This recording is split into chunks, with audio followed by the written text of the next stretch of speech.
Many times we think that God does not see what's happening in his church. Unfortunately, some people would like to believe that they need to go to no end, use their power to somehow save the church. Poor, pitiful people. You're not here to save the church. The church will save you. Do you know how terrible this attitude is?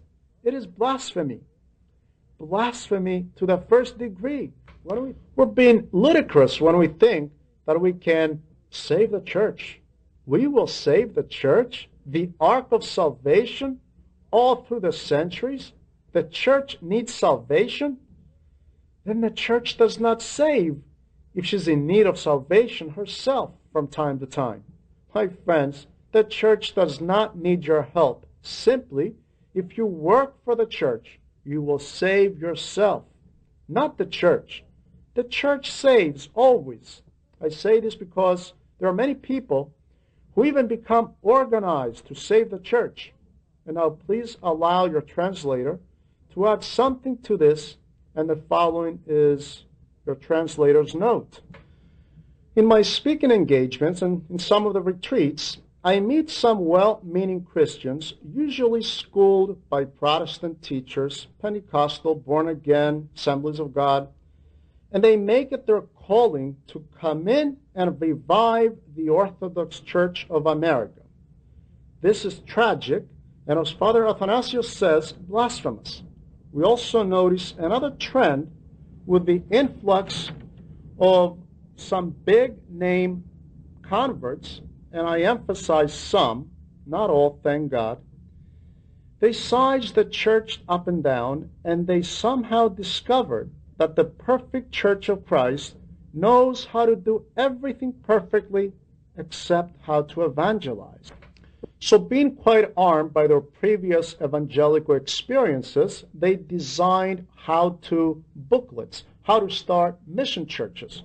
Like the church is some kind of a trade, like going to Home Depot or Builder Square and picking up a how to weld or how to do plumbing or electrical type of booklets. My dear friends, this is not how the church evangelizes. The church needs to have the aroma of Christ. The church wants us to become holy first. Saint Seraphim of Sarov, Saint John Maximovich, Saint Silvan of Holy Mountain, Saint Nectarios of Vagina, Saint Nicholas Planas, Father Philotheos Zervakos, Father Paisios Porphyrios, Joseph the Hesychast, grandfather of our 16 monasteries here in this country. This is not how they evangelized. They attracted tens of thousands of people to commit their lives to Jesus Christ by holiness and hard work. Not by downplaying icons, by downplaying the dogmatic difference of the Orthodox East.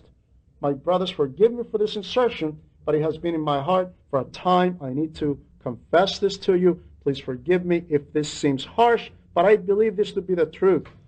I make an appeal to all the sincere converts. Take your time, read several hundred Orthodox books, visit some Orthodox land if possible, Greece, Mount Sinai, Jerusalem, seek out monasteries with relics of the saints, and after 3-4 years of continuous Orthodox spiritual diet, fasting, prayer, then you can begin to teach under the guidance of a spiritual father.